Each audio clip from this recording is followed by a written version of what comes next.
ওই রাস্তায় একটু এই সমস্ত কি কম। আসসালামু আলাইকুম ওয়া রাহমাতুল্লাহি ওয়া বারাকাতুহু।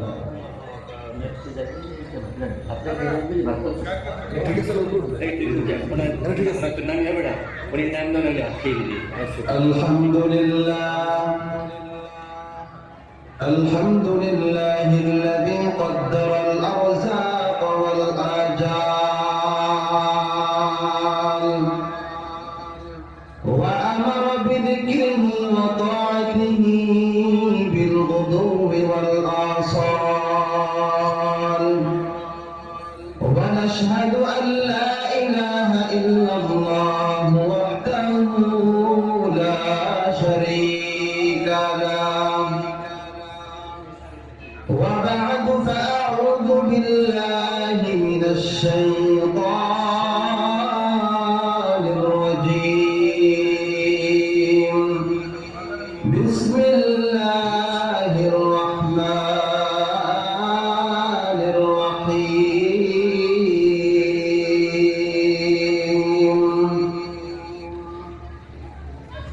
يا أيها الذين آمنوا أطيعوا الله وأطيعوا الرسول ولا تبطلوا أعمالكم أو كما قال النبي عليه الصلاة والسلام. درفشانی نے تیرے قتل کو دنیا پر دیا،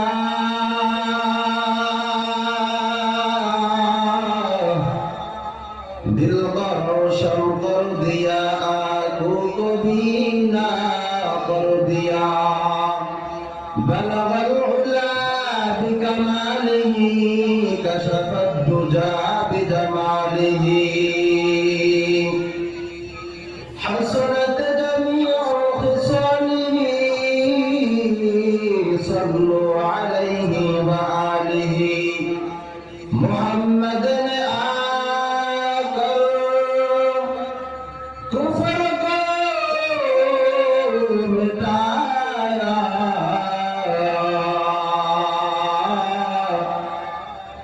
کفر کو مٹایا، صداقت بتایا. بلغ العلا بکمالہ کشف الدجى بجمالہ. حسنت جميع خصاله صلوا عليه وآله. کونین کا مختار خدا تم کو بنایا، کونین کا مختار خدا تم کو بنایا. امت کی نگہبان خدا تم کو بنایا، امت کی نگہبان خدا تم کو بنایا.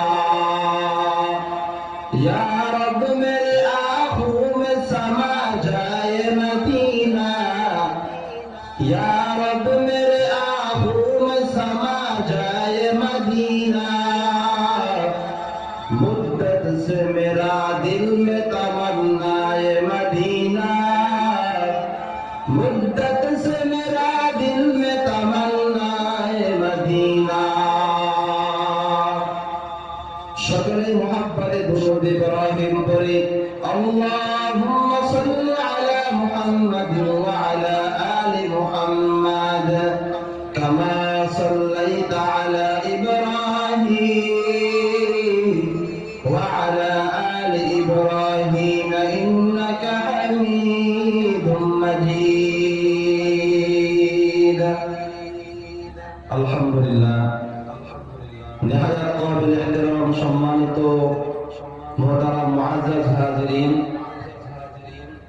আল্লাহ পাক রব্বুল আলামিনের দরবারে শুকরিয়া ও সুজুদ যে মহান তাবারক তরফে কারীম আমাদেরকে আল্লাহ পাক সুবহানাহু ওয়া তাআলার মহান হুকুম ছিল এশার নামাজ জামাতের সাথে আদায় করা। আল্লাহ পাক রব্বুল আলামিন আমাদেরকে তার হুকুম আদায়ের পরে দিন একটি মজলিসে বসার তৌফিক দান করেছেন, এজন্য শুকরিয়া আদায় করি আলহামদুলিল্লাহ।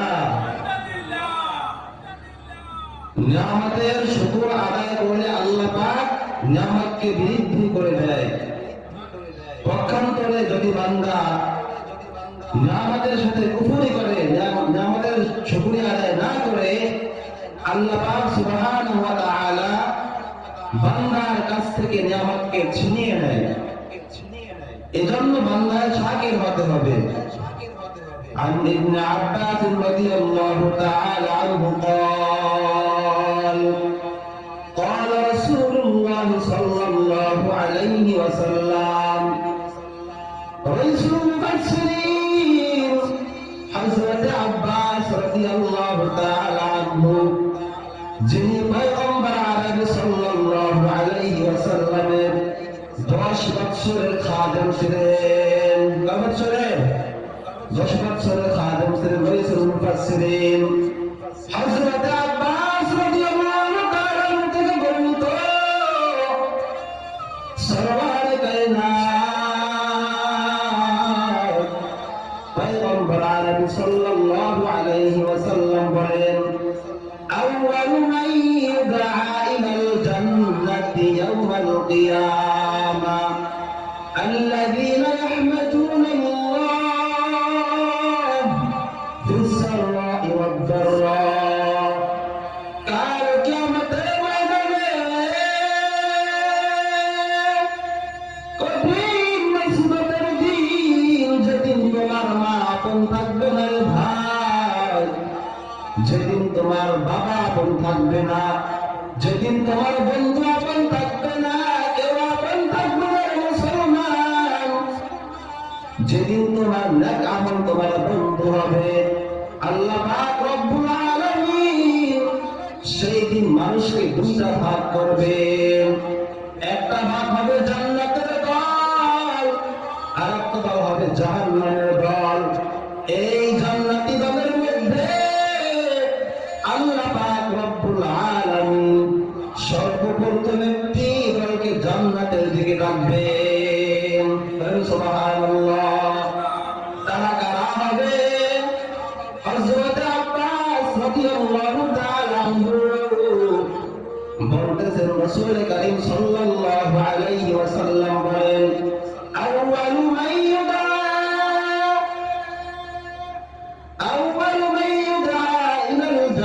ইয়াউমাল কিয়ামা, আল্লাহ পাক রব্বুল আলামিন কাল কিয়ামতের ময়দানে সর্বপ্রথম ওই সকল ব্যক্তিদেরকে জান্নাতের দিকে ডাকবেন যা ইয়াহমাদুনাল্লাহ, আল্লাহ পাক রব্বুল আলামিনের নিয়ামতের শুকরিয়া আদায় করবে রে মুমিন।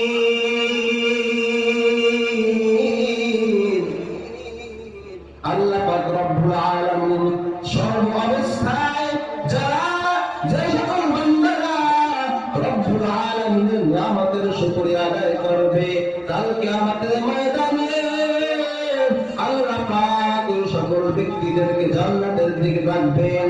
আল্লাহ বলবেন, ও জান্নাতের মানুষ, জান্নাতীবাসী, তোমরা আগে জান্নাতের দিকে আসো। আমি আল্লাহ তোমাদেরকে কত বিপদ দিয়েছিলাম, কিন্তু তোমরা আমি আল্লাহকে ভুলো না, আসো জান্নাতের দিকে আসো। আল্লাহ পাক রব্বুল আলামিন ফেরেশতাদের মাধ্যমে ইস্তেগফার দিয়ে স্বাগতম জানাইয়া তাদেরকে জান্নাতের পোশাক পরাইয়া তাদেরকে জান্নাতের দিকে নিয়ে যাবেন। বলেন না সুবহানাল্লাহ। আমার মনের কথা তার কাছে বলতাম রে, যদি দেখা তার পাইতাম রে। আমার মনের কথা তার কাছে বলতাম রে, যদি দেখা তার পাইতাম রে। আকাশে উঠে গো সঙ্গে নিয়া তারা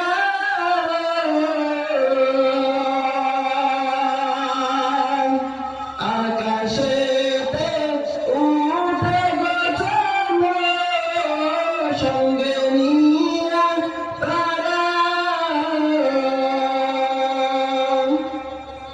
আমার মনের মাঝে উঠে গো চন্দ্র আল্লাহ কালামের আগে রারে যদি দেখা তার পাইতাম রে আমার মনের কথা তার কাছে বলতাম রে যদি দেখা তার পাইতাম রে মুসা নবী কই তোরে কথা গিয়া তোর পাহাড়ে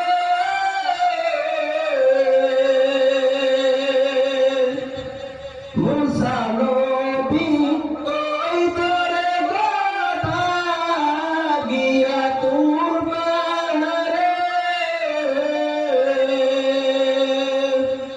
আমার মালে নূরে প্রাণ জ্বলে আল্লাহ নবী মুসা জ্বলে না ওরে যদি দেখা তার পাইতাম রে আমার মনের কথা তার কাছে বলতাম রে যদি দেখা তার পাইতাম রে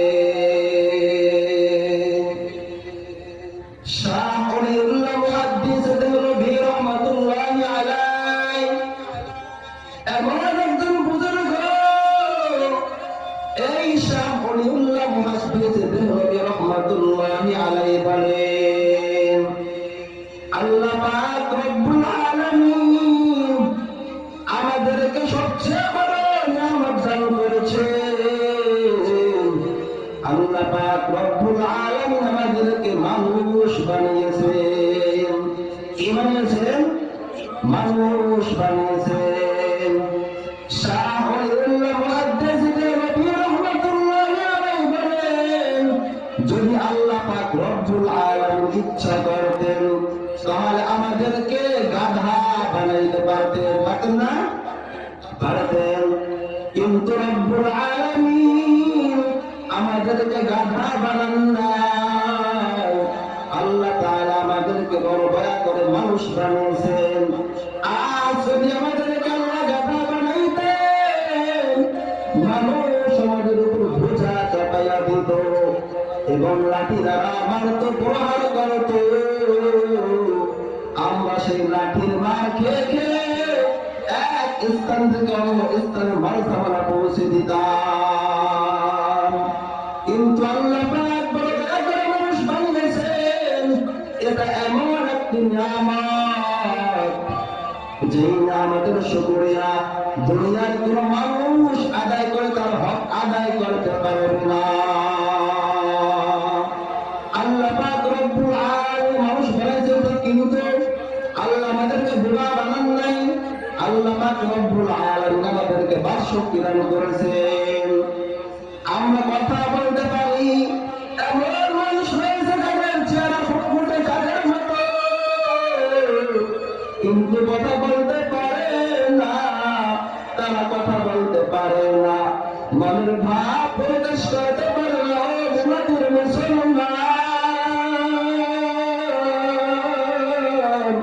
আল্লাহ পাক রব্বুল আলামিন আমাদেরকে বড় নিয়ামত দান করেছেন মুসলমান আল্লাহ যদি আমাদেরকে একটা পা না দিতেন তাহলে আমরা হেঁটে হেঁটে আমরা কাজ করতে পারতাম না কিন্তু আল্লাহ আমাদেরকে পা কাটেন নাই পা দিয়েছেন এটা বড় নিয়ামত আল্লাহ দিয়েছেন এজন্য এই নিয়ামতের শুকরিয়া আদায় করতে হবে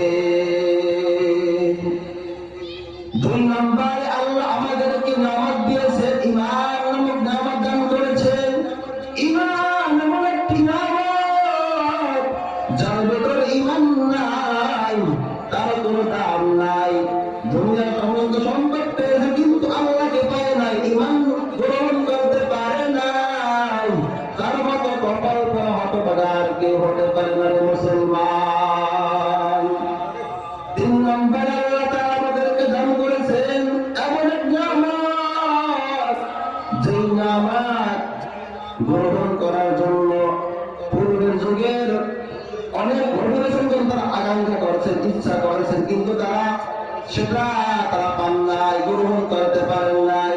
সেটা হলো আল্লাহ পাক রব্বুল আলামিন আমাদেরকে রাসূল কারীম সাল্লাল্লাহু আলাইহি ওয়াসাল্লামের উম্মত বানাইয়া দুনিয়াতে পাঠাইছেন।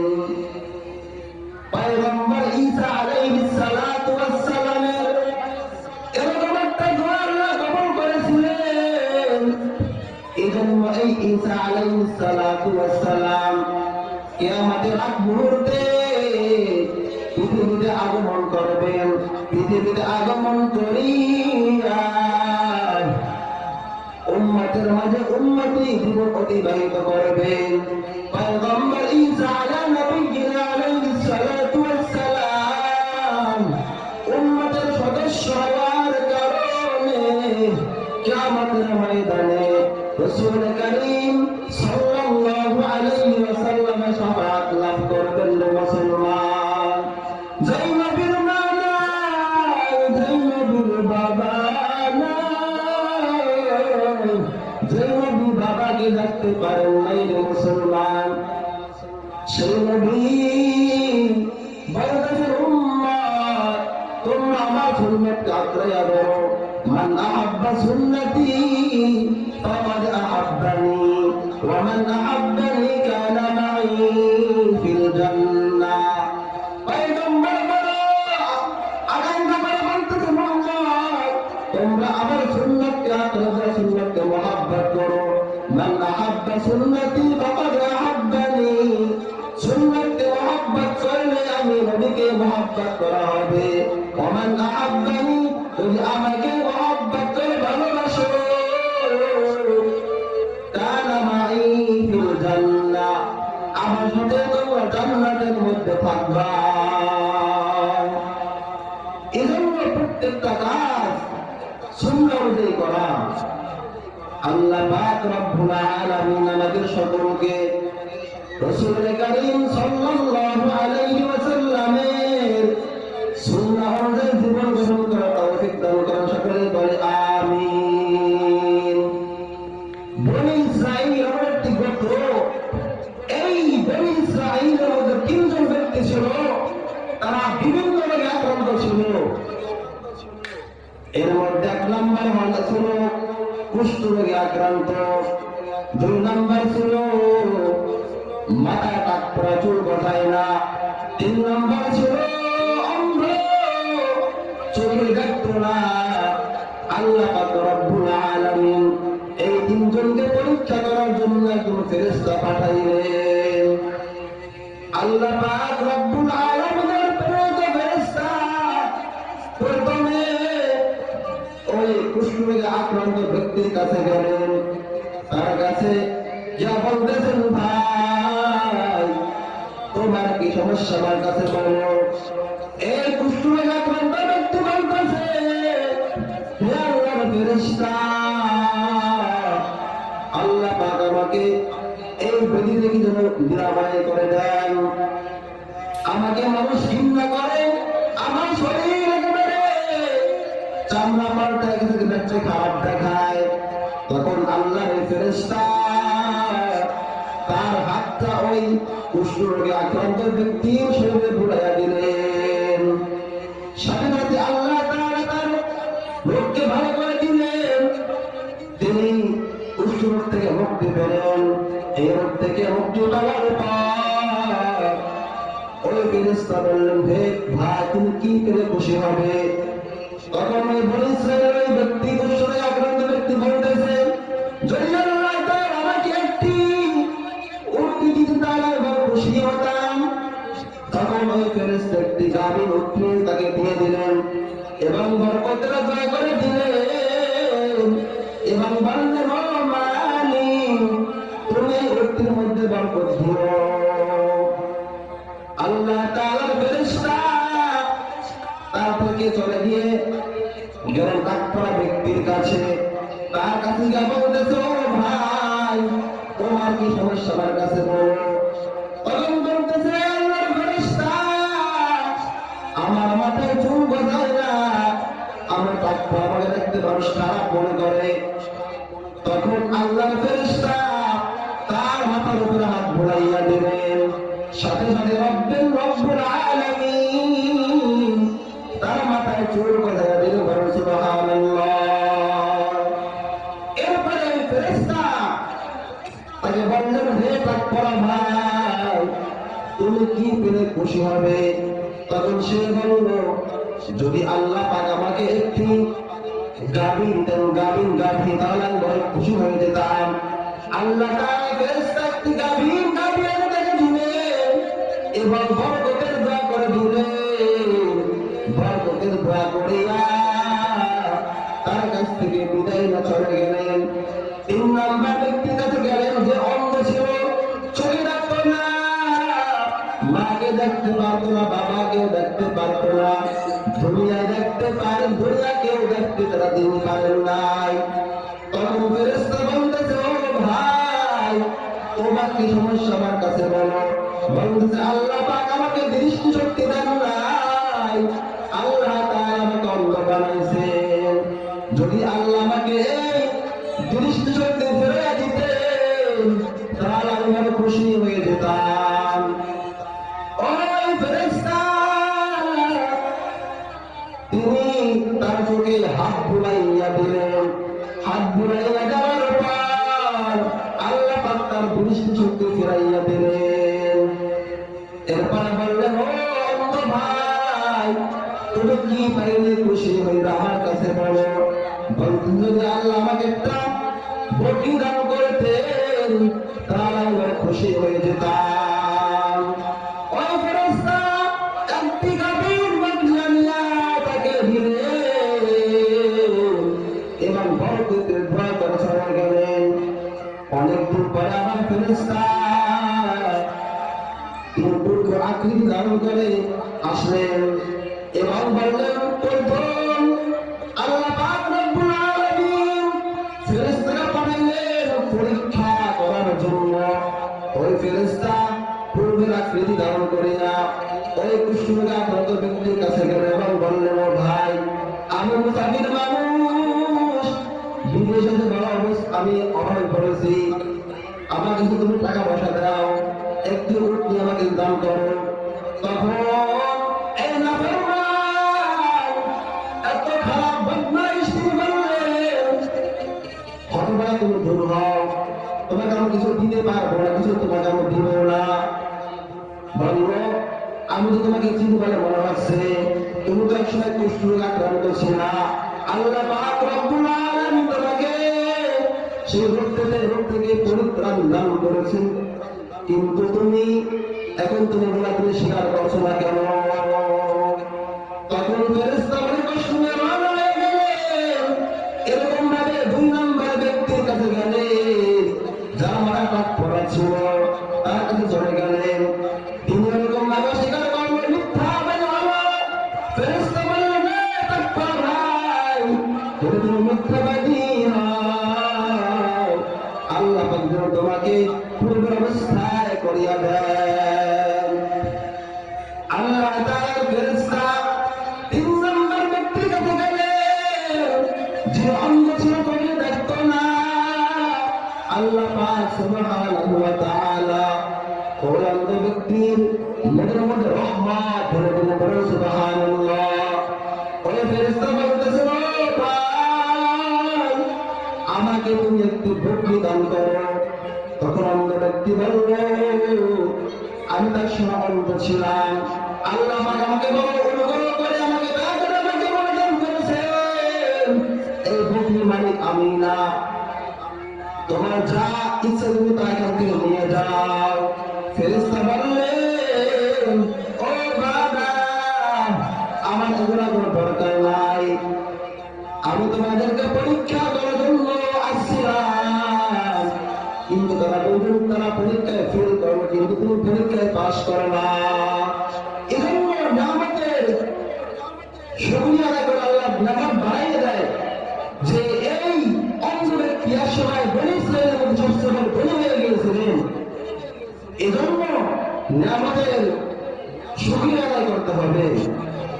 আল্লাহ পাক রব্বুল আলামিন আমাদের সকলকে বান্দায় শাকির হওয়ার তৌফিক দান করুন। সকলে বলে আমিন। এখন হলো শাবান মাস, বড় বরকতের মাস। শাবান মাস আসলে আল্লাহ পাক ফেরেশতাদের বলে, ফেরেশতারা তোমরা বান্দার আমলের গুণ বাড়াইয়া দাও। মজুদ মাসে আল্লাহ তাআলা ফেরেশতাদের আমলের গুণ সব গুণ বাড়াইয়া দেয়। যখন শাবান মাস আসে আল্লাহ পাক সুবহানাহু ওয়া তাআলা বান্দার আমলের গুণ 700 গুণ বাড়ায় দেন। বলুন সুবহানাল্লাহ। এজন্য ঈমান আমাকে পরিশুদ্ধ করতে হবে এবং বান্দা শাকির হতে হবে। যদি আমরা বান্দা শাকির হতে পারি আল্লাহ আমাদেরকে ঠকাইবেন না, নিয়ামতের জিয়াদা করে দেবেন, বাড়াইয়া দিবেন। আল্লাহ তাআলা আমাদের সকলকে ঈমান আমলে পরিশুদ্ধ করে দুনিয়া থেকে যাওয়ার তৌফিক দান করেন। সকলে বলে আমিন। ওয়া আখিরু দাওয়ানা আলহামদুলিল্লাহি রাব্বিল আলামিন। আসসালামু আলাইকুম ওয়া রাহমাতুল্লাহি ওয়া বারাকাতুহু।